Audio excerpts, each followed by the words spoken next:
I literally dropped my mouse as soon as we started the live broadcast. I think that bodes well. But hey, I have cursor control now. Welcome, ladies and gentlemen, we're back. Hello. Hello, pretty lady. Pretty lady. I don't have comebacks right now. Come back tomorrow. It's confounded you. That's good. That's a good way to start. It's gonna be awesome. Alright, we're just gonna get this road on the show.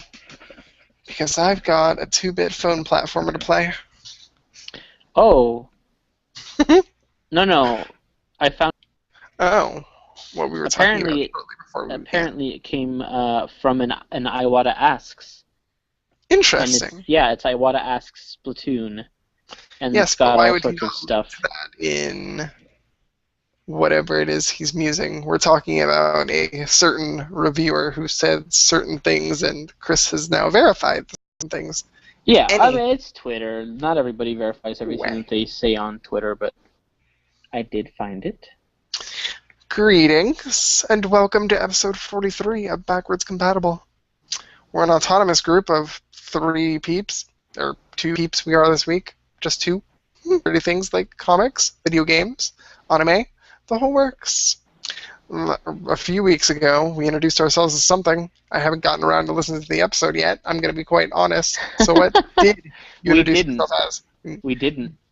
Of course you didn't. Why? Why am I not surprised? We just ran with it, man. It was chaos. It was anarchy. It was beautiful. It was like watching something new born from tragedy and chaos. This week, rather than do tragedy and chaos, let's do old or dead franchises they haven't kickstarted yet. I'm Jonathan Higgin, the not Bomberman of this podcast. I'm highly explosive, mildly competitive, loved on older systems, and friends to all strange.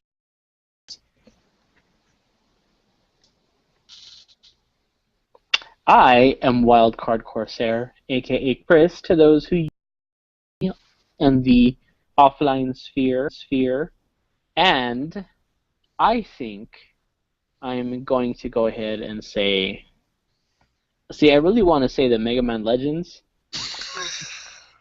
the not Mega Man Legends, the Mighty Number 9 Legends of this podcast, because I don't know, maybe will line up. Me and again.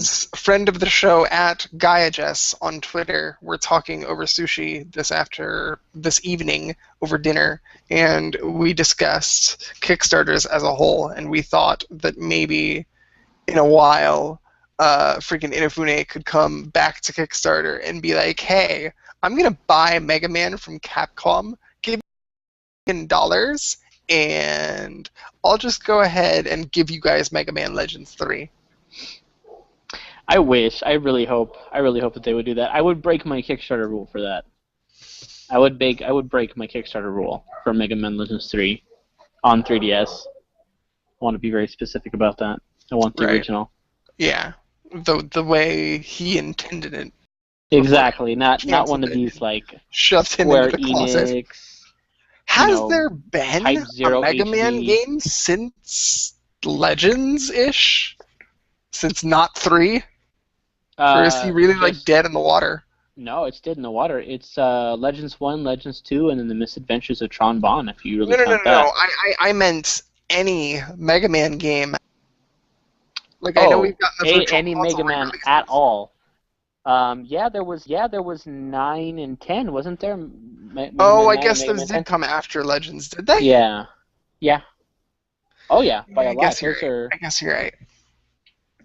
But how about something new and cutting edge? Oh no, definitely not.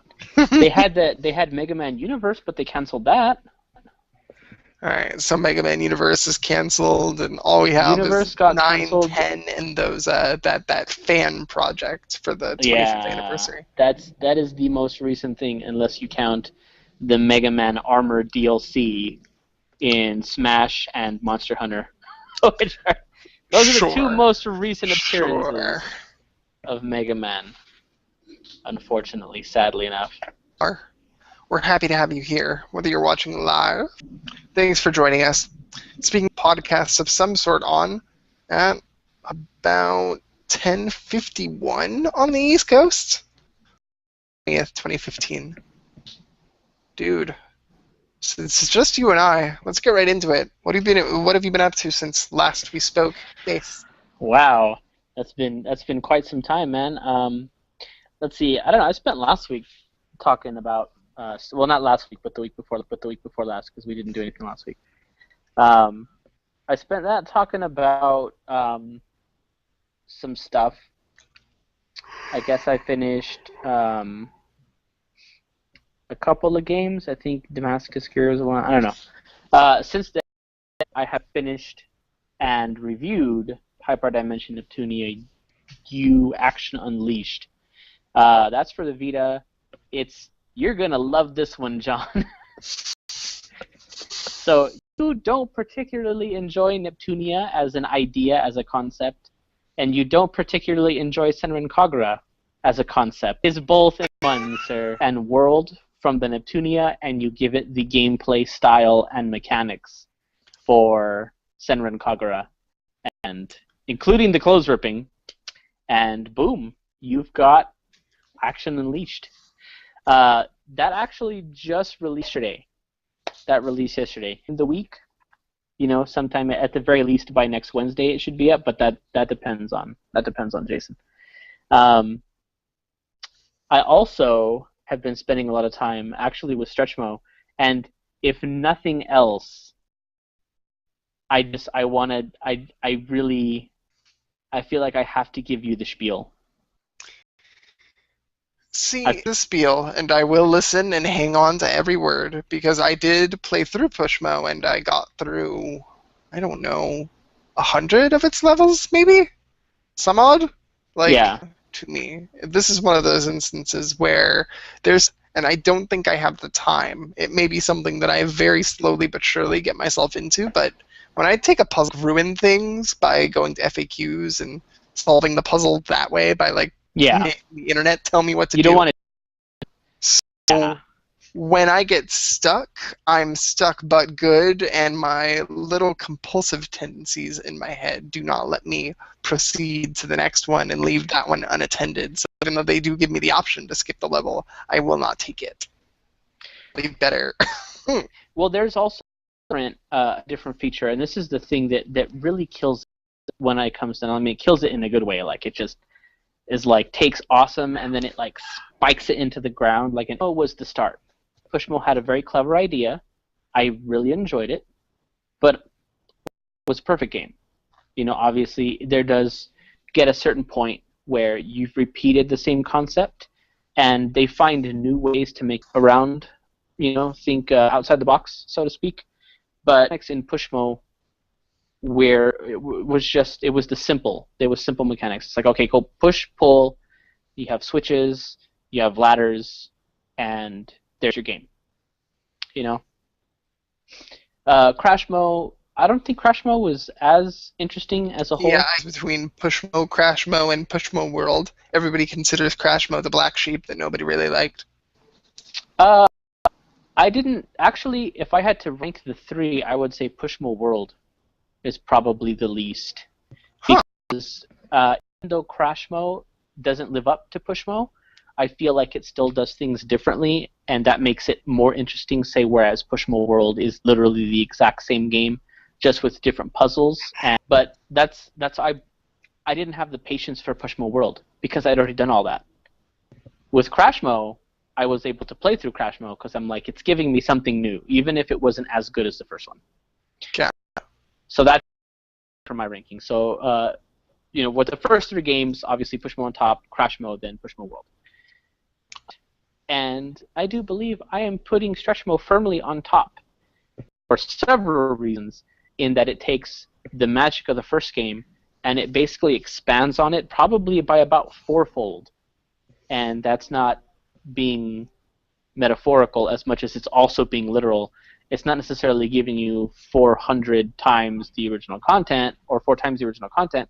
It's giving you 4 completely different from one another modes, each one of them with a different attraction to it, and each one of them plays differently. It's like 4 games in one, basically. So you have Stretchmo, which introduces the new stretching mechanics on top of everything in Pushmo. You have the second attraction, which gives you the funky shapes that Pushmo had occasionally. This one's all funky shapes, and once again, you're trying to think outside the box and do things in a 3D environment, because it's 3D puzzles to solve, not just 2D puzzles like Pushmo had. The third attraction is really interesting because it introduces antagonists, little monsters that follow you around. Pull out, and one of them will pop up, and depending on what type it is, it has a function.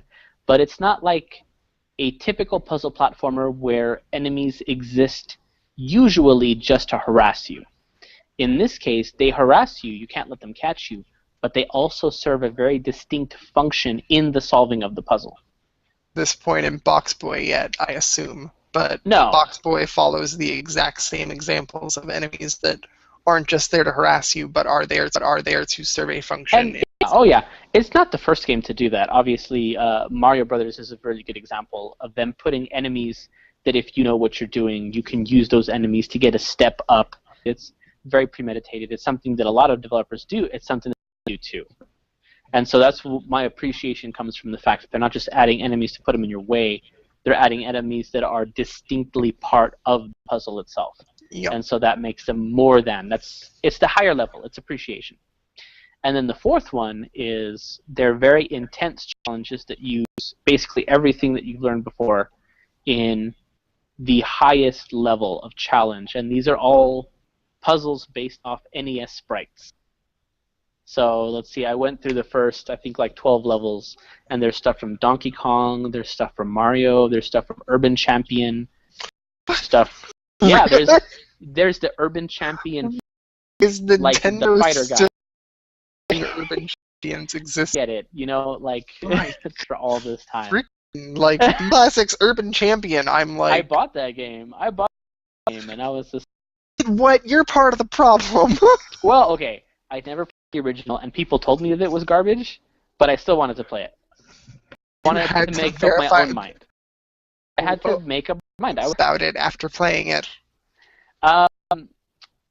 It's certainly not a good game. I was gonna say an opinion on this. Good. And you still came up infuriating and okay. repetitive, and there was like literally several other NES games. You just basically did it just to do it. So, too critical of that fact, but the setting was just everything was just repetitive and kind of bland. It certainly wouldn't be a Super Nintendo game.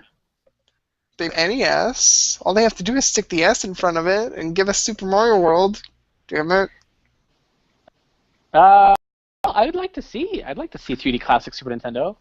I'd like to see 3D Yoshi, man. Super. I don't like Yoshi. I don't like it much. Like, I understand he's your boy. I understand, but Look behind me. No, I know. That game is also 3D that's what called the name of the game. No. Yoshi. No. It is not, because it does have its mechanics, and its mechanics do work, and it can be addicting if you really want to stick with it. Oh, fine, I'll concede. Moving anyway, so stretch mode, they give you these 4 different game modes. Each one of them does feel distinctly like the other, but because of the way the game is organized, because it's free to start, you can buy these attractions. You can buy the main stretch mode, which has 100 puzzles, and I think that's $5. And then the other attractions, which have 50 puzzles each, one of those I think is $2.50 or $2. I can't remember. You can buy them a la carte, or you can buy them in a group. And basically, you get them, and they're all completely separate of each other. So you say you're going through the Malo, which is just kind of like the standard stretch mode. Hey, look what we changed. Check out these puzzles. Cool. I got through the first, I want to say 30. Kind of feel like a little bit of challenge because most of these are like still 1 and 2 stars at this point. I want to go straight to the 5-star challenges, so I went over to the NES attraction and started doing those puzzles, and those were significantly harder. And I did about 5 of those, And then I'm like, nah, I kind of. So I went back, and then I played that for maybe another. So I did the first 40 in Malos. Then I went to the kid who's introduces the little monsters. So I played through the first 15 of that. And you can bounce back and forth. I mean, if you feel like one of them is starting to drag, if you feel like one of them is starting to like losing momentum here, you can switch gears, jump not forward but sideways to a different track, and spend some time there. And see, I don't know if I can give Stretchmo a chance yet because I haven't even finished Pushmo and Crashmo. Like I barely got into Crashmo at all. Absolutely no reason to, because this is the formula so much. It is its own game, and the premise pulling things is still there, but to use 3D puzzles, now having to pull things out sideways as well, now having these enemies. These are things that this game has done that the other have not done. And death coming into this game, even in the first, I would say up, maybe we're like, okay, cool, I'm just doing pretty much something similar to what I've been doing. After the first 5, it's like, nope, now we're going to change the way you think about everything. So playing the previous really will serve you no good. Everything that you learn in those games, you will have to completely and start over. You have to tear your puzzle warrior. I'm telling you, John, it's... No, I know where eventually it will find its way onto my plate. But you need to, and you know what? Because of all of the games. I'm 2 freemium games behind, sir. Yeah, well, okay. World I like, but it's still you can still not play it. It's not, you're not gonna miss out. This is the very first time that I feel like this game is not, you can't skip it. Like you can't. What about Captain Toad's Treasure Tracker? I would say this is probably a more clever puzzle game. Well, $10. People are very hit or miss. I'm wondering if John's going some with people you. are okay. He already does. That Stretchmo greater than. But I do know he did already tell me that Stretchmo so far is one of the best games he's played all year.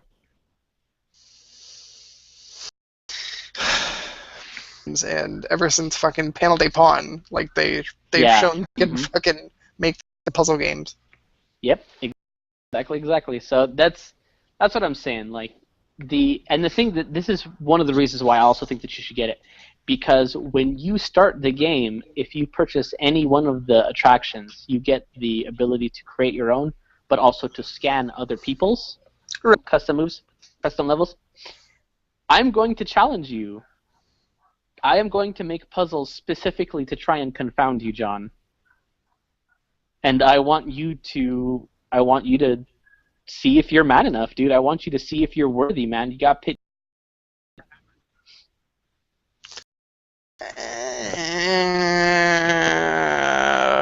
This is my jam. This is my jam right here. You're it's your jam. What's your high score in Sonic 2? And I'm like, I don't know. I honestly never cared. At games. Puzzle game. I know, just a gigantic time sink. They can, yes, much like those NES games. You were not Urban Champion, mind you. Not Urban Champion, no. It's not. But no, there's no end game. I can't. Like Tetris, for example. Tetris game. You can beat this game. This is technically a point to it because you're rescuing children that are caught in these things. It's for the kids, John. But if I never buy the game, there will never be a conflict. There is just entirely too much on my plate. Like, if you look at my little section on the outline, my mouth's going to be running a while. Oh, God. Oh. But I implore you, John, pick it up. To my puzzles blind, because I guarantee you'll never solve them. But if you work up a competent knowledge of how the game works, and then come at like that game podunk one that I did. I designed it. I came back to it 2 days later, and I forgot how to do it, and it took me like 3 minutes to figure out how the hell I did it. I'm just like, oh god, dang it! What the hell did I do? This is ridiculous. So I almost stopped myself. But that's your jam, man. That is my jam. I really just want to see if you can solve my puzzles. And I also want you to experience it because I really do think that it's going to be one of the best games Nintendo puts out this year. Splatoon and the other games that I'm going to... That's why I said one of. I don't... Have you tried the Splatoon Global Test Fire? Because obviously I was gone that weekend. You were. I did it twice out of the three possible. That's Saturday. PM Mountain, 6 p.m. Central, and fucking time zone work. Goddamn time zones. Up my back. But I think I might be able to make that. I think the only days I work next week are Sunday and Tuesday. Yeah, no, I tuned because I fucking happened to have vacation that weekend. And like I would want to at least try to see if this game is for me. I don't have $60 to put towards it right now, so I am going to wait for it to drop way the fuck down in price because Daddy has the money. But like I at least want to see if it is as fun as I remember it being at E3 and if this is the kind of gameplay for me with people being online and shit because like my gameplay experience, I'm single player to the Well, sort of as yet to see exactly. I mean, they did give in the direct, I think, a pretty good idea of what the single player is, and it does sound cool. But of course, seeing is believing. Yeah. So it's at least gonna be fucking decent at the very least. I would definitely think so. It has because did you see the direct at all? The one that happened this past one on the 7th? No. Yeah. The dedicated Splatoon direct that they had. No. It's actually really interesting because they're rolling out what really appears to be at the very least half of the game after launch. It's one of those situations in which the early game, and I can tell you, skipping initially probably won't be such a terrible idea. Squads. And then play against other squads, like preformed, not like random. Right. A lot of people are yeah. That's the only one. The quality of the game, but shit, that's a misstep. Two more online multiplayer game types are coming. One of them is some strange tower game, and then another one is like Make It Rain or whatever the hell. They just mentioned it. They didn't describe what it was. So they're obviously still conceptualizing that one. But those two are gonna roll out. That's not coming until after launch, and then I forgot what they're called, but essentially it's a mode in which, like the Conquest in Smash Brothers, choose to fight under a certain banner, and by the end of the period, the tabulation period, it tells you who wins. The people who win will sort of get extra stuff. Similar. The very first one isn't actually going to start until June 20th. And it's going to be a cats versus dogs scenario where you choose cats or you choose dogs, and then you fight, and whoever comes out on top will get items that they can use to enhance their in-game equipment. So, if you buy it at launch, what you're really in store for is getting sort of a head start on unlocking better weapons for use in multiplayer. So, like that looks like that's what is going to be the bonus for getting it day one. It's just a head start. But yeah, you could potentially wait until June, get this game, and probably get some of that content that they were planning on rolling out, the next. I don't think they gave a strict release schedule, but they said in the coming months that they will start doing this thing. I think because of the staggered release of content, that's what it is going to be, a staggered release of content, exists to try and keep people in the game periodically.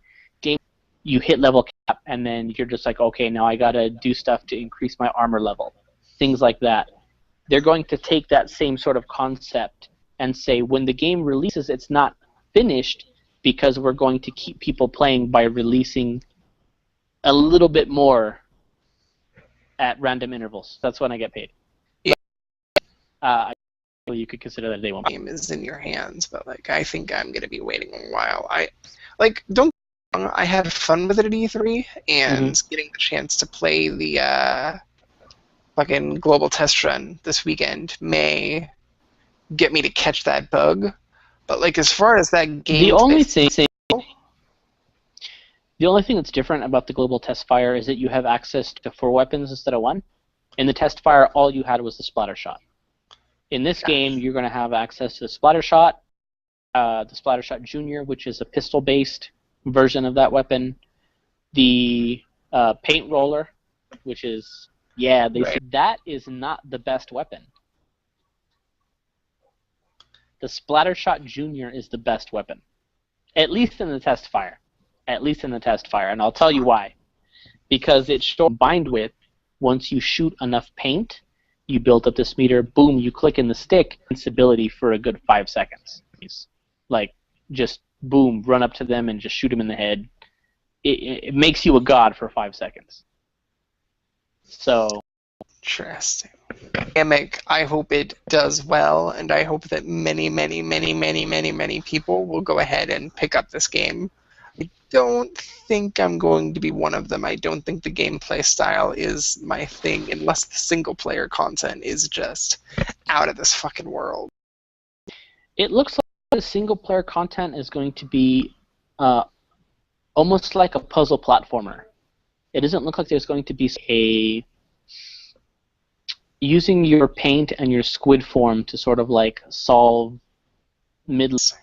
That's the impression that I get from all of the trailers and stuff that they release. It does definitely look very cerebral, not like a Call of Duty campaign where not in a Nintendo property anyway. Yeah. I've been up to.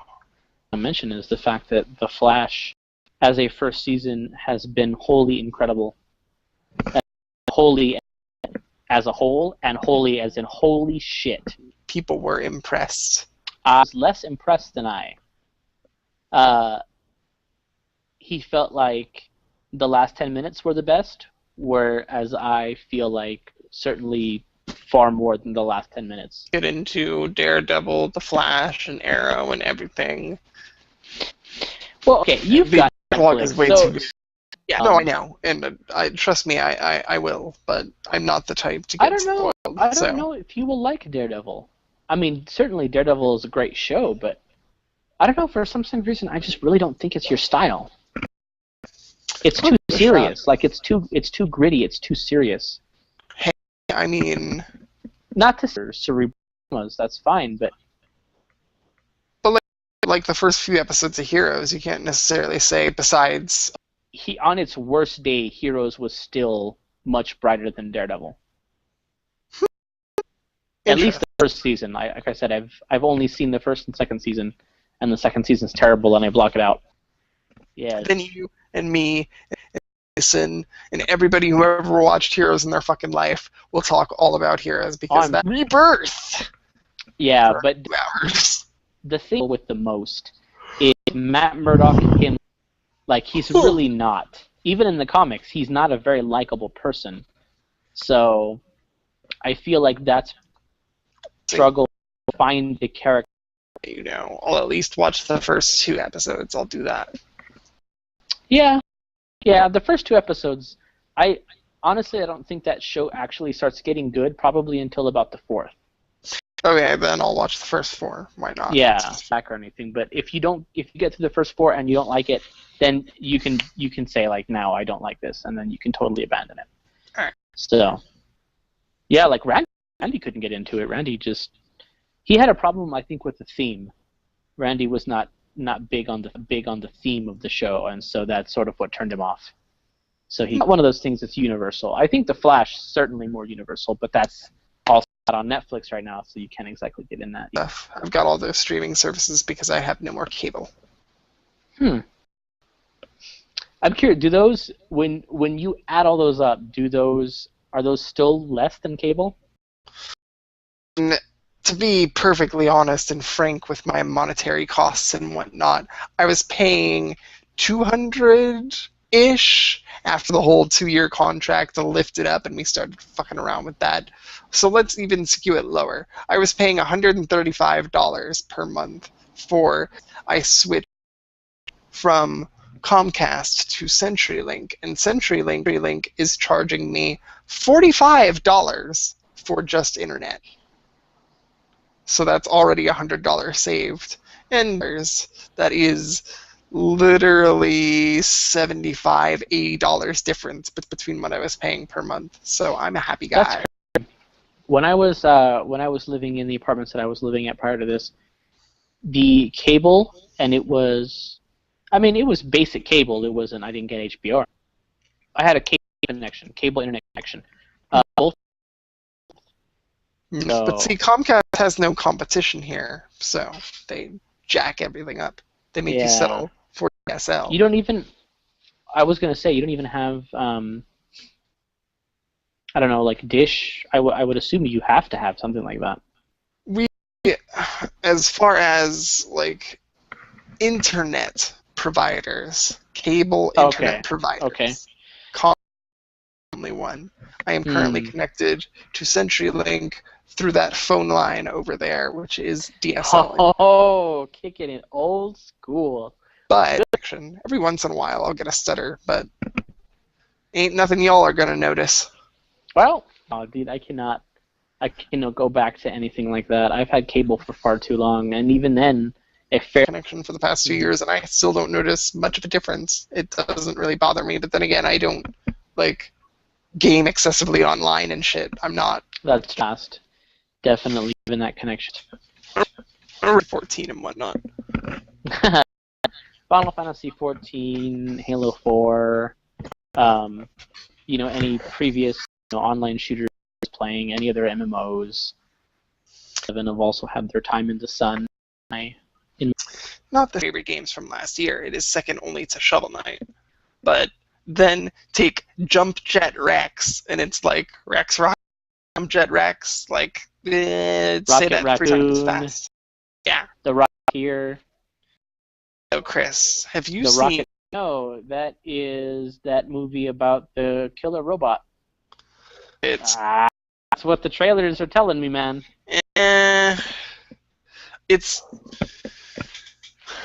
It's not perfect by any means. There are a few, not necessarily glaring plot holes, but moments in which you will tilt your head and go, "Oh, okay."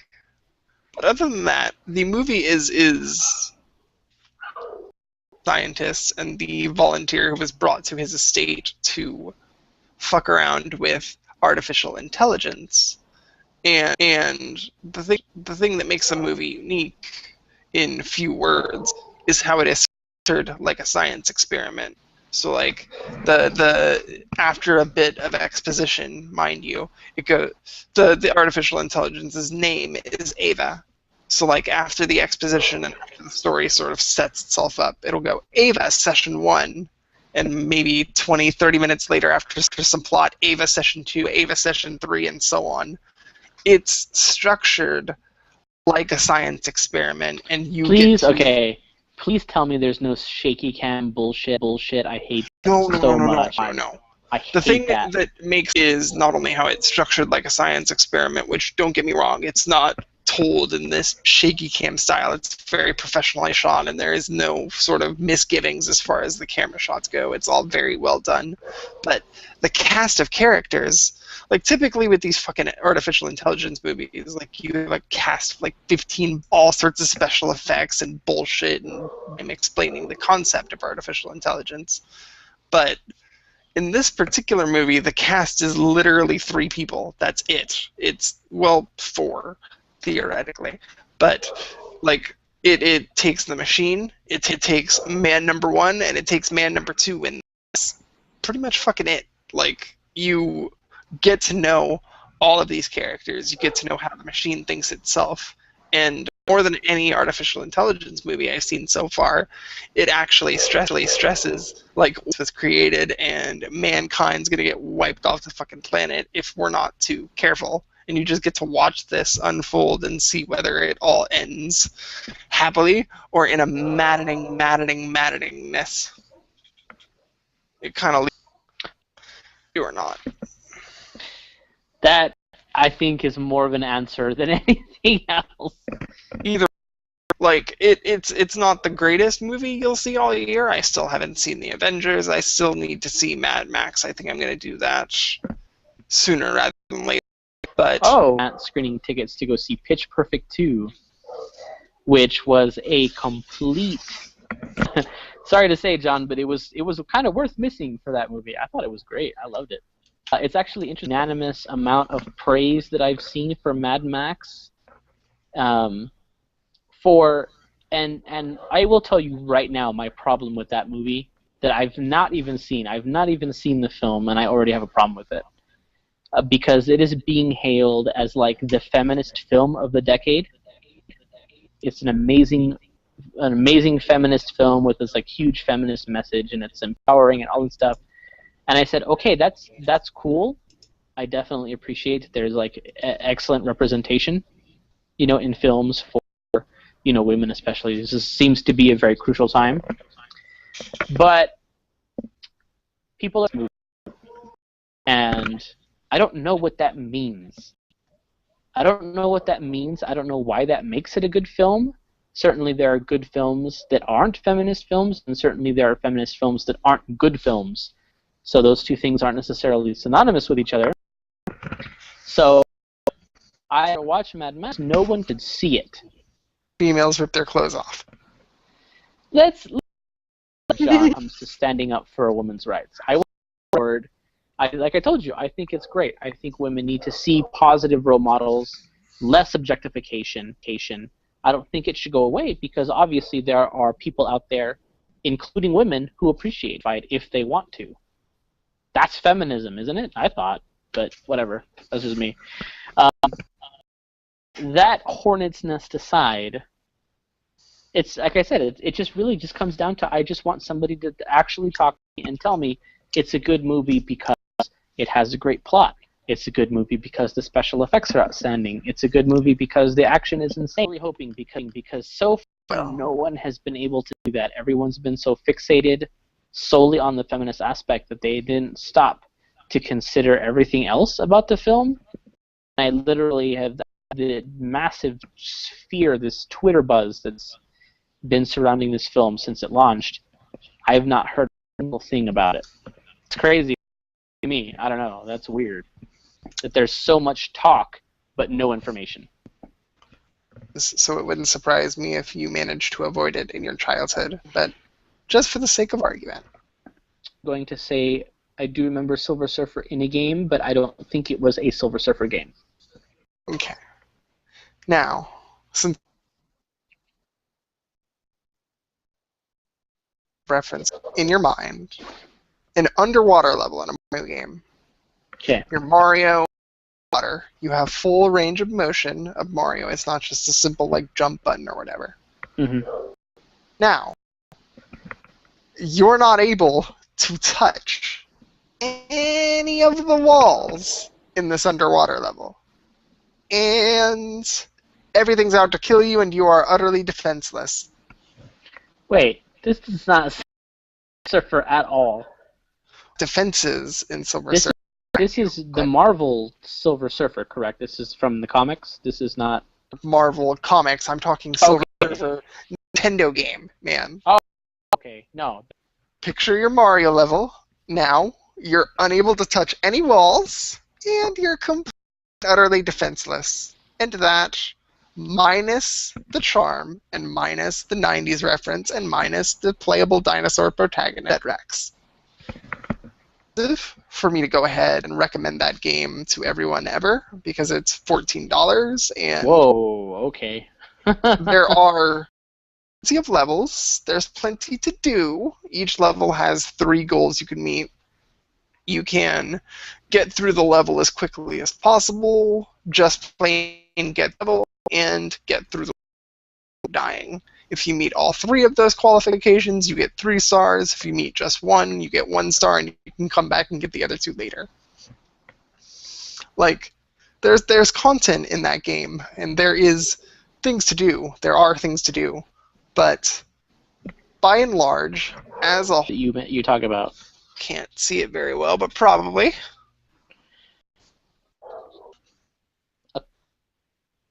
What the hell? Surfer game plays more like a side-scrolling shooter, but it's nefariously hard and known for its difficulty because you can't touch anything.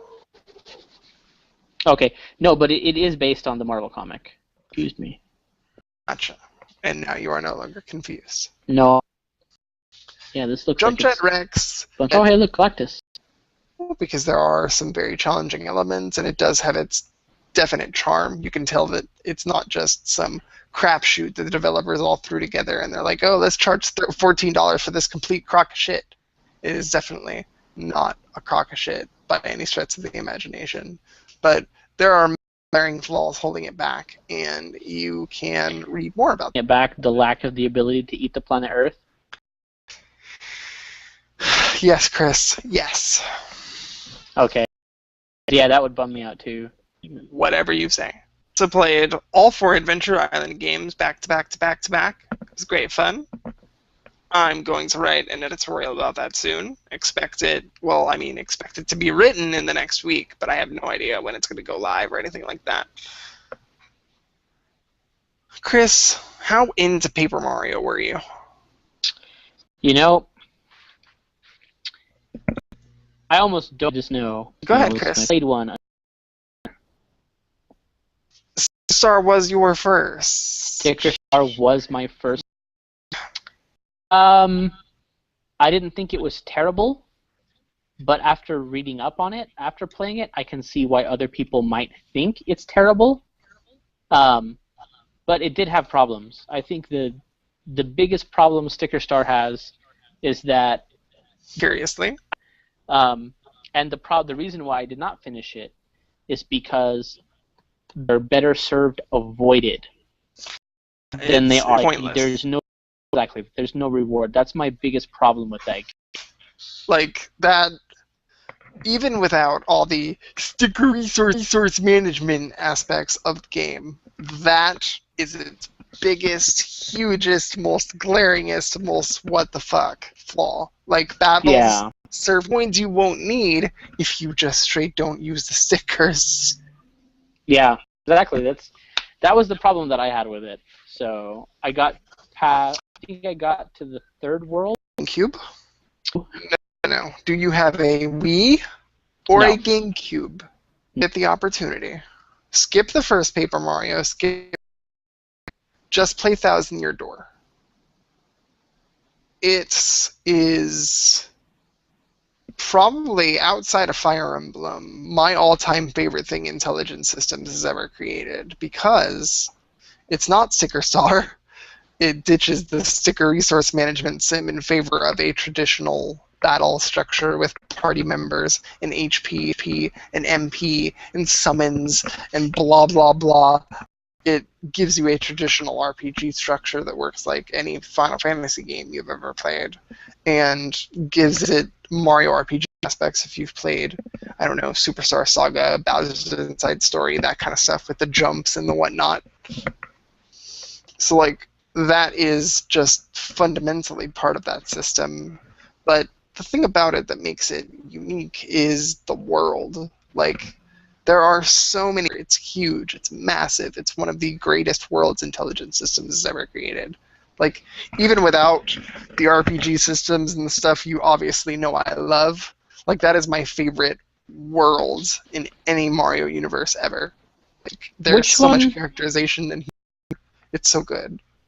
Which one is the one that has all the party members that you can recruit? That you can recruit like a Koopa, and you can recruit, all those ones. What game is that? Both the first and the second. If you ever get the opportunity, / if they ever create a GameCube Virtual Console and release Thousand Year Door, as they properly should, well, get that damn game. There's rumors that that's one of the next. That's going to be It's been rumored too. Was it? But yeah, until rumored almost proven, everything but proven, to be working on a new Paper Mario game for the Wii U.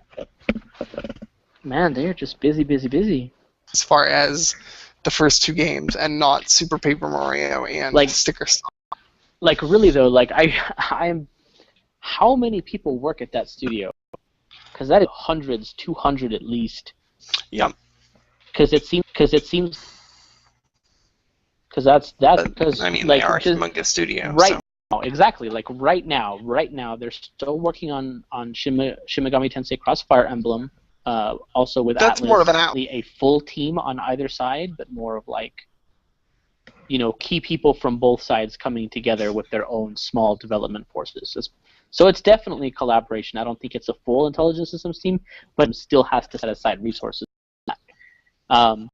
They're also currently working on Fire Emblem If, so they have that one coming out, and they're also working on, if this is true, then if I don't know how long it's been done, but they just came out with Stretchmo just recently, Right.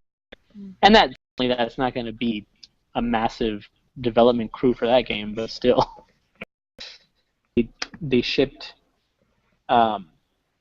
this year. They also shipped what? Yes, I don't think that was it this year or was it the end of last year? Because I actually Not sure, reviewed but- Pikmin 3. Okay. So the game that's the other big, major, like, game that I started reviewing right after Jump Jet Rex is pull this up and pull my screen up and fucking show you how simple this game's. Here. Oh, let's hold my fucking system in place. Like, look at this shit. You can see stars and the hearts and the little guy there in the middle. This looks straight out of a fucking TurboGrafx 16 game. Like, you fucking move around and you jump, and this is the last world, so it gives you this little cloud to jump off of and shit. Like, this is the world's simplest looking platform. So unbelievably deceptive in nature. Because it started out as a fucking phone game. It started as a phone game. It looks like a phone game of a phone game. It has no original bone in its body because literally everything is taken page by page from like a Mario level. There's the first boss of the game is literally Wispy Woods. Oh Like, god. The bone in this game's body. But it is the single you will find this side of the fucking eShop. I don't get it. I don't get why this game is so good and so addictive. Does nothing, but it does everything right. The controls are super, super tight. The level design is as simple as it is complex. It's simple to get to the end of certain levels, but finding all the hidden details within it for a long while. There are hidden blue stars, and there are little blue flowers in each level that signify where the blue stars are so you don't get too lost and you don't get too over your head. The level design is actually competent and clever. The enemy designs, while they aren't original in the least, like, they do what they should, and they do some things they shouldn't do. It's not a bad piece of crap little phone port like you would expect from a game that's literally called Blue, B-L-O-O, Blue Kid 2. Like, I went into this game expecting to be severely let down, and with only one notable exception about the game, which I'll get into in a minute, my actual output for this game is sky high. The reason it's taking me so long to get my review out is because I'm 100%ing this fucking thing. I'm having more fun with Blue Kid 2, this little $4 podunk game found on the eShop, than I did with Jump Jet Rex, a $14 game with like 6 times the content. It just goes to show how a very, very, very, very, very tight system will definitely go the extra mile and make something that does not look fun and does not seem fun and is not original one of the most fun games you'll play before E3. Like, period. I don't get it. I'm utterly surprised. I'm impressed. I like it a lot. I've been more active on the Miiverse than I have been in a while because I like giving little hints for the stars because no FAQs for this fucking game exist. Of course. This fucking game. It will happen. I'm very close. I'm on the last world, and I'm halfway through it. I only have half a world to go, and I will successfully 100% the game. However, fuck minecart levels. Fuck minecart levels forever. Oh my god, does this have minecart levels? Yes, it has. In World 4, after giving you an entire game of free-range exploration and motions, it gives you 2 minecart levels. World 4, World 4-4, and 4-8, respectively. I will get into this when I write out my review, but while the controls, while you're freely exploring in any given level, are super, super tight, and like you will not find a flaw in these controls. They are perfect. They do everything they should do because they're so simple. The game benefits in its simplicity. Like you can use enemies to jump higher, like we were talking about with Super Mario Brothers, to get through secret areas. And like, don't be confused that like all you can fucking do is jump, because when you take all those tight controls and they fucking put a minecart on you and you're forced to do nothing but jump, because if you so much as lightly tap the directional stick, your character will move and the minecart will leave your ass behind and leave you falling to your... The minecart controls and implementation aren't necessarily the most awful thing in the world, but they are a complete departure from the super duper tight, rigid, perfect controls of this regular. They absolutely pissed me off. And not only is there like a regular minecart level, but when I pause this, you can see the various objectives in this game. I don't know if you can see them very well, but there's a balloon at the end of the stage. Those stars, usually about 75 to 99 of them. Oh, there's 3 hidden stars. There's a few enemies, depending on the level, anything from like 6 enemies to 60. And get through the level without getting hit.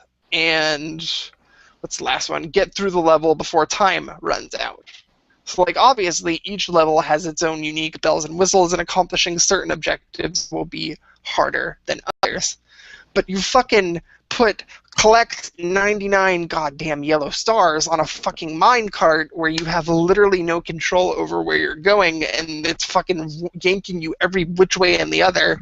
If you miss 1 star, you have to go through the entire level again and get all 99 in one go.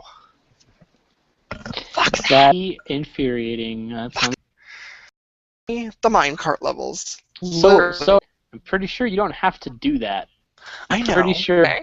I'm doing it anyway. Okay. It's a fair world that it can be done, and that this game is, despite its flaws in the sense of the minecart levels, and in the final world, World 5, the -4 and -8 levels, I assume. I haven't done -8 yet, but not minecart, but auto-scroll. So, like, your Mario level where instead of giving free level scrolls with you, and if you don't keep up with it, you're fucking finished. Yeah. Yep. I have absolutely no patience for that. That's my point. Like, the minecart aside, fuck that. The auto-scrolling levels, the regular levels, whatever, they are so good. They're so good. They're so deceptively good. Don't expect this game to be fucking good. It is. It is. I would score it at this particular moment. It is on even footing with a game I paid literally 3 times as much for.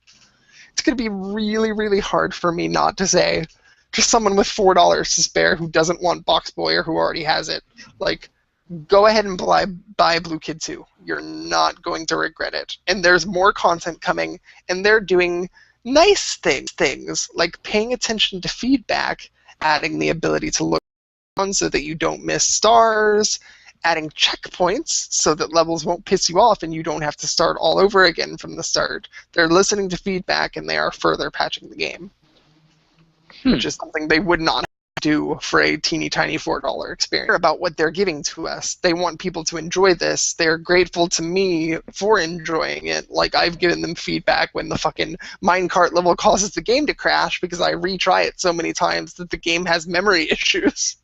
Oh my god. That's a soft one. Like, the game encounters an error and needs to reset the system. But, like, But it's obviously a huge memory leak if it's compiling like that. yeah. And it all has to do with the fucking minecart and the fact that the minecart is literally forcing the game physics and whatnot, and it's such huge levels with the minecarts. Like, they really would have been just better creating levels to explore from scratch. I've not had any issues with scrolling. It's literally just the minecarts, and it only happens when somebody restarts the level over and over and over again, like I would, trying to collect everything over and over. So no, the game is definitely not without its flaws. It is not a perfect game by any stretch of the imagination, but you will still, you're going to be fucking hard pressed to find any experience, Blue Kid 2, that comes anywhere near this game. Even though Stretchmo. it's not the greatest, but it tries. It really does, and I do give it credit for trying because I've never, besides the minecarts, mind you, not had fun with it. So that's Well, my cool. That sounds. on him, but only because Well, hey, value. that much. Value is the real deal, man. Burner and Dig Arcade Bar. It was kind of fantastic. My hands haven't touched an arcade stick in almost 20 years. It's very liberating, even when it's on an arcade stick. But, Chris, did you ever play Teenage Mutant Ninja Turtles 2, the arcade game? This is the one that was brought to NES. Yes. Not the very first one, the second one. I am 100% sure I played them all. How's that? Alright. I'm not out to cause a disagreement between the two of us. But what would... But it wouldn't exactly be the first time. Opinion, make Turtles in Time a more solid... Not solid. Maybe solid isn't the word I'm looking for. A more cohesive experience than TMNT2. Because while I like Turtles in Time, while it is chocked full of various Ninja Turtle references, the controls in comparison to TMNT2 are much worse. I can't comment on the controls at all. And then it's different too, especially if you're playing Teenage Mutant Ninja Turtles 2 on an arcade. The arcade's going to handle differently than a home console. I'm talking NES and Super NES, not arcade, Okay. not at all. Okay. I love an arcade perfect Turtles in Time, and I do want to play it, but it was out of order at the time. I will be going back and play. Controls felt decent to me. I don't really... Controls for beat-em-up games back in the day, I think all of them were terrible, to be completely honest with you. Yeah? Excuse me? They're all slow. They're all... Run with skate. Well, yeah. But the point is it's not that you're still moving very slow. In these games, moving up and down, it's usually not the left and right. It's usually not, especially jumping is a way that you can sort of get around it because jumping seems to be the way to move a little quicker than actually on your feet. But moving up and down, that always seems to be sluggish on any beat 'em up I've ever played. And maybe it's just because I'm used to other games. Maybe it's because, I was used to games that weren't beat 'em ups that controlled a little tighter. But, whatever. It is what it is. It's just Characters to run and not just skate. Teenage Mutant Ninja Turtles 2 definitely had the factor of encompassing way more turtles. They give you in more interesting environments. Obviously, the graphics are better because it's on Super Nintendo. The branching pathways, things like that. Those things make it, to me, an excellent game. I'm not saying it's not an excellent game. I'm just saying after playing through Turtles in Time and TMNT2, I'm left with the NES game being the superior one. The second Turtles game enough. Interesting. Maybe I'll live stream them both someday. I loved it, and I don't $70 on that fucking cartridge. Let's be frank. I didn't have try, but you're the person whose opinion I trusted the most and who kind of signified me to make that purchase. Which is not to say that Turtles in Time is a bad game by any stretch of the imagination. I just greatly prefer the NES version, which is like half as expensive for whatever reason. I think Turtles in Time is the better TMNT fan game. There are many, many references, and the environments are obviously a lot better, but I think the combat of TMNT 2... really can't speak to that, because even the very first Turtles game, which I do have under PSN, I feel like it's been a long time since I've even... I looked back once. I looked back fondly. I looked back over my shoulder like, oh, hey, I see you there. And then I'm like, okay, I'm done. Where's that time? I just dig it. I realize there's probably a lot of fanboy reasons why I dig that game more, and I have had with that game than I have had with the others. Because if I played Turtles 2, it was definitely in the arcade. I never owned Turtles 1 or Turtles 2 out in their original. I did own Turtles in Time, which I played profusely. Anything else that I played, I always played in arcade. Because I'm sure there's plenty, actually, of people who restart these things. So definitely an arcade perfect TMNT 4 right down the street from me. And it was out of order, and I was really pissed that I couldn't play Turtles in Time when I showed up. You just go for any sort of a vacation. You should line it up with there's an event in which they literally bring hundreds and hundreds of arcade cabinets together. Large arcade gaming, just a little convention, you just check out all these things.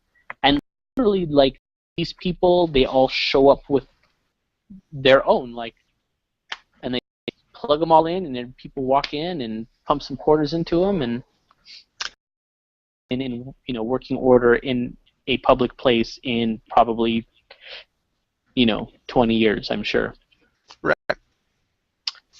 I will get you the name.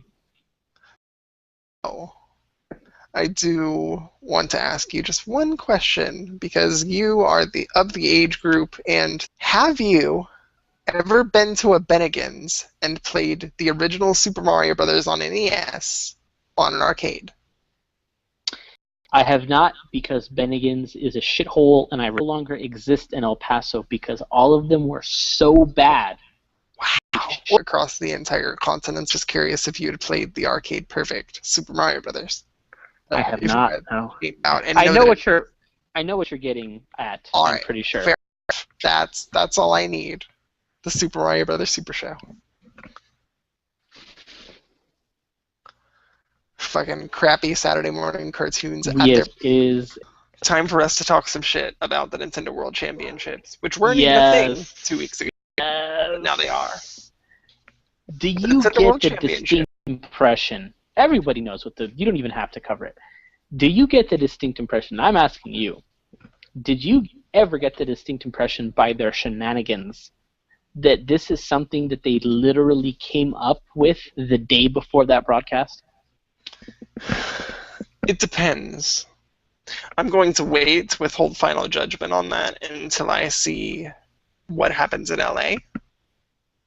Because the amount of games and things behind the big event itself, I want to say that maybe they came up with that long before, but had no choice and no money but to shoehorn. I have my little, so to speak, between the 8 lucky idiots who managed to get themselves into regional competitions and the 8 hand-selected Nintendo people.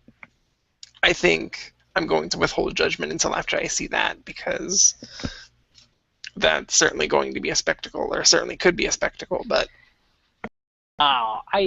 I think it could have been a spectacle. The thing that was so special, the original Nintendo Championship back in, 19... The thing that made those special is that the qualifiers existed in so many areas. You felt like you had a shot for parents to take you. As soon as that presentation happened, and they're like, qualifying rounds want to compete, like, fuck, I do, I'll go.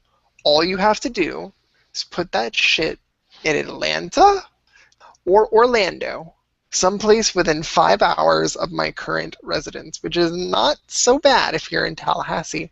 You figure Orlando is the big central hub of Florida, and every Floridian can get there. Or Atlanta. Everyone in the Northeast, from the Alabama, Georgia, and Florida alike, can all meet in the middle there and go to Atlanta. The fucking entire Southeast United States, the one representative spot that they got for Nintendo World Championships 2015 is fucking Miami? What? That's 9 hours from me. Okay. That sucks. I am literally in the same boat, because I am the farthest west you can get in Texas without winding up in New Mexico. Okay. I am 10 hours away from Dallas. Exact same boat. Yes. But I definitely had interest. Even if I didn't place, even if I completely sucked, I had interest in attending the qualifying rounds and seeing that sort of deal where everybody all gets together and fucking mashes whatever the, like, obviously I know that their fucking qualifying rounds is just, let's play through this level on NEX Remix that we've all already perfected long before this tournament ever was a thing. Let's do that. Let's just not create something unique and special for the qualifiers to play. Let's take this game that already exists and this I think tournament that already exists. I think that's fine. Like, having that qualifier being something that exists, it gives everybody sort of like a level playing field to show their skill, and that's fine. I don't mind that. If they don't come up with something at least partially original for the finals, I think that'll be kind of like, well, all right. But they should. They really should. They really. And, you know, I know everybody like desperately wants Fred Savage to show up, but I'm okay if he doesn't. Obviously, that brings back Wizard for the Super Show. I think that's something that's sort of best left right where it sits. 5 years ago, half the reason this whole thing exists is for nostalgia. Oh, no, completely. But it's for the Nintendo World Championships in 2015, and one of them is in fucking Miami. Fuck that. I don't know. I wanted to be excited. I was like, dude, the World Championships are coming back. If it's in Orlando or Atlanta, I'm going. I'm taking Emily with me, and I'm going. Nope. Yep. This is the 8 locations fine. If it was 8 locations and that's all they wanted to do, I honestly could forgive that. But to enough want to go, to participate, have 2 weeks to plan travel, one has ever traveled anywhere in their lives. 2 weeks is a ridiculous feat to ask of them. 8 locations. I did count 4, so yes, 3 times. Yeah. Yes, it was 24 locations back. I have no idea. It is ridiculous. I really don't. Doing. That's why I get the distinct impression all of this was literally to judge that. Hopefully, I will be going to E3 this year and get a chance. No idea. I may be too fucking fingers. Hope for a magic feast on the fucking Nintendo World Championship. I think that's about it for us. There's one more thing I wanted to just get your opinion on. I'm not sure if you saw it, and I'm like 90% sure that it's a fake.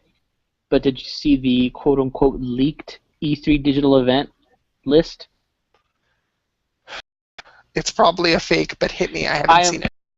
Like I said, I'm 90% sure that it's a fake too. But I think as a discussion piece, I think it works fairly well because it supposedly outlines the speakers and the topics.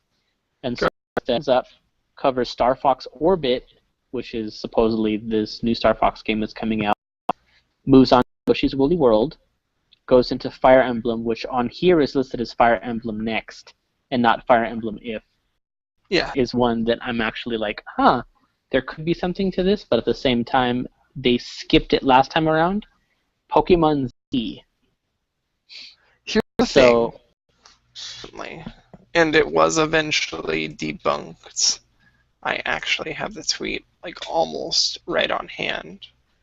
But there were rumblings of something Pokemon related happening in Japan that signified the latest announcements in the Pocket Monsters series. That is a phrase they use when talking main games. That's from yeah.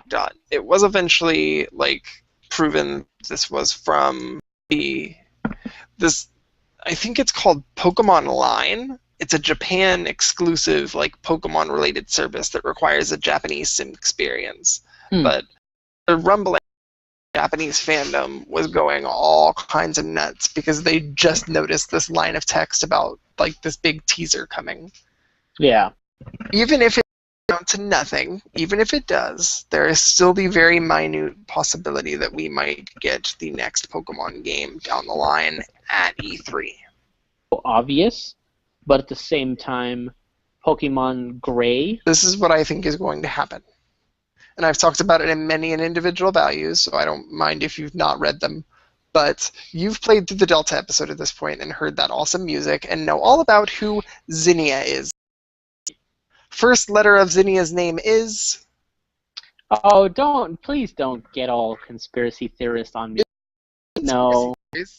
Dude, okay. I'm just saying that Zinnia, because Pokemon Z, I think instead of just giving us a plain, cut and dry Kalos sequel, so to speak, I think Pokemon Z and Pokemon Oros are going to work together, and that Zinnia is going to appear in the Kalos region and bring some Hoenn aspects with her, like soaring and whatnot. So we're going to get the best of both worlds that blend. So, a full game.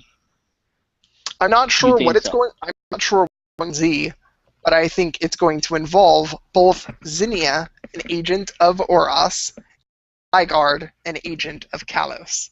I think it's going to involve. That's always been my theory. I don't know. I don't hold as much hope in it as I would have pre-Black 2, White 2, because that defied the traditional approach to the series. The whole reason that Black 2 existed versus Pokemon eyes players and give players things they wouldn't expect with each new mainline Pokemon experience. They can keep that one to themselves. With Pokemon Z or even a sequel like XY or X2 and Y2, I think they are going to blend both 6th-gen games by creating the perfect marriage of X and Y and Oros. Well, take it if they give it, and I don't know what it's going to be called, but it's always been my opinion that both regions will be somehow mended together. I don't think there's going to be a game both Hoenn and Kent Kalos, but I think that we're going to see elements from both. It's too now. They can't leave it in Hoenn. Anyway, moving on. They also talk about Fatal Frame 5. Oh, Fatal Frame 5. Gotcha. Yeah, that I think we'll get that. I think they even confirmed at that point that we'd get it. Yeah. Once again, I could totally see them talking about that. Obviously, we already know about it. But this one is also a point of concern. Apparently, a Animal Crossing tentative title for Wii U. So, out of full Animal Crossing game A, what seems like so soon, these games don't generally come out this quickly. Number 2, for the Wii U, here's the deal. I don't think this is true at all, mind you. But let's go with, just for the sake of argument, Animal Crossing Happy Home or whatever it is. That's coming out fall of this year. Yeah. If we see an Animal Crossing for Wii U, if we see it, it's going to be a 2016 title, and it's going to be a mid-2016 title.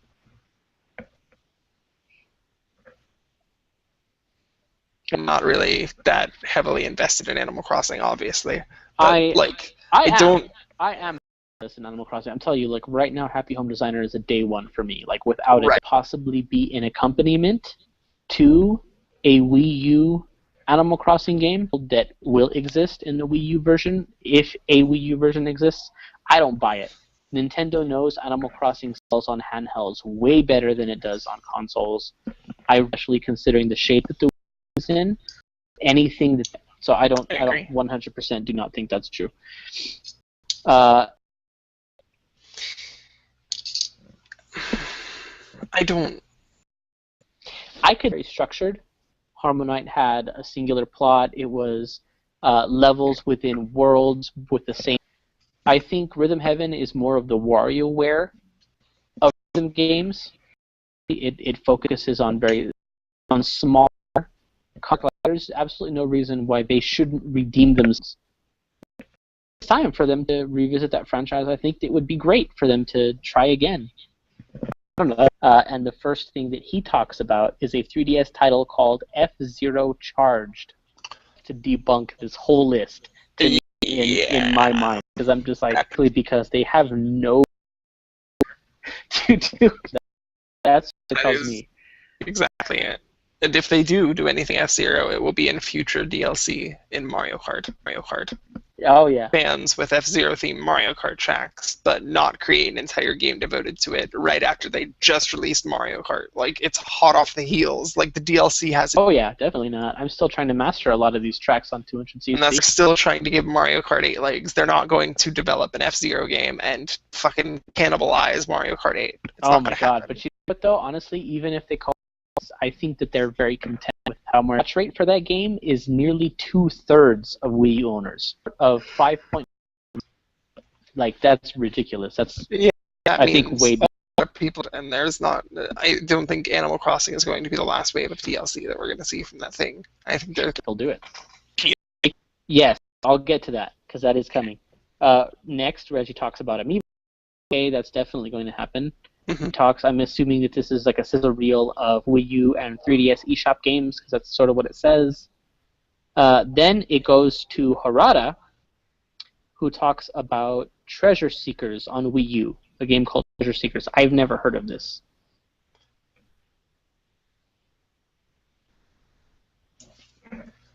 Treasure Seekers. Continue. After that, Masahiro Sakurai comes out and does talk about Super Smash Bros. DLC. So there's that. Not confirmed. No, not. I wasn't looking for character confirmations. Like, do you know where fucking... No music, no ukulele.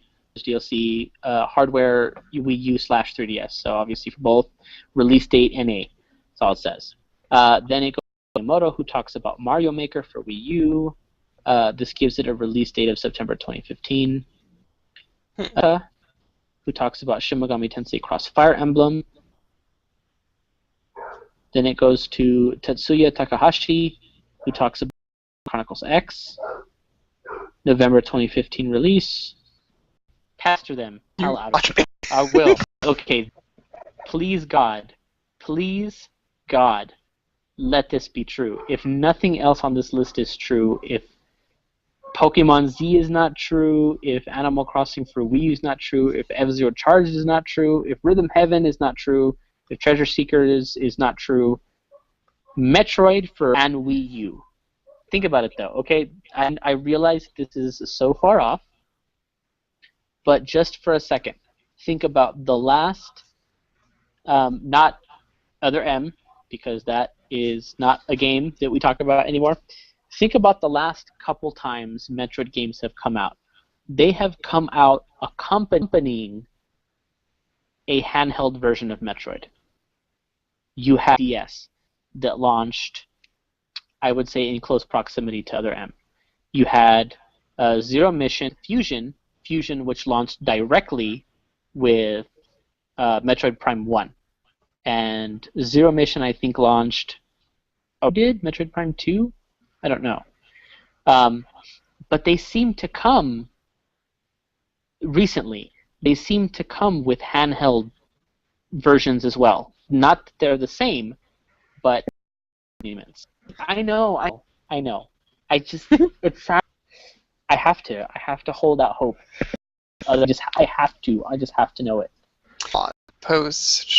In a post Mario Golf world, are we going to see another Mario Tennis? Are we going to see some sort of Mario sports game developed for the Wii U?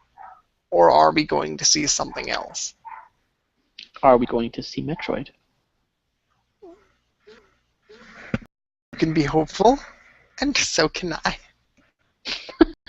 Yeah, I guess that's it right there. Both of us are the fools out there in the gold rush, trying to pan for the things that we desperately remember. Why isn't true at all. Well, not. I'm going to tell you what it's missing. It's missing America. Oh, shut up! It's happening. I cast official, but just in case people forgot, you will owe me a hot Pizza Hut. Oh yes, pretzel crust. Dude. Fucking. If Mother gets announced, you give me the address to your hotel. Send you Domino's pizza to your hotel. It's not a hotel. Dude's house. You just had 3. They got it. Who didn't get it? We didn't. Games that have released here, I seriously doubt they're going to try to go back just for Mother 3. You'll see. Nope, it's not happening. Dude, I'm shaking the 8-ball and it says all signs point to no. Dude, Starman could get Mother 3. What chance do you think? I don't. It's gonna be the best tasting pizza of my life. Hey, you know what? Honestly, I will still be happy. I will pick it up day 1. A lot of other people have been like absolutely waiting for a North American version of that game, and I will be so delighted that we get it. But I just can't see it happening, dude. Do I want it? Yes, I want it. Will it happen? This is my wildest. I want you to imagine a world where both Mother 3 and Golden Sun 4 are confirmed in the same exact presentation. Nice to want things. I want you to imagine how I will react. To a cup. I think you would die, and this is your body to handle. That you would large body, taller than I am. That you would just fall over dead. You know, I come to your funeral and I would, play a Sinead O'Connor. I would play that at your funeral. That's O'Connor. It's okay. You may do so by emailing us. We are at feedback.bcpodcast@gmail.com. Don't forget to follow us at BC_podcast on Twitter, as well as like and follow us on Facebook, Google+, Tumblr, and all that there. What? I'm not going to play either of those. I'm just going to go there with a soundboard that has that noise that Mega Man makes when he dies. The soundboards at Radical Defect. And you can follow me, hopefully with crazy gifts, at Wildcord Corsair on Twitter. So we'll come back to you next week, we promise. We might even this. Who knows? Thanks.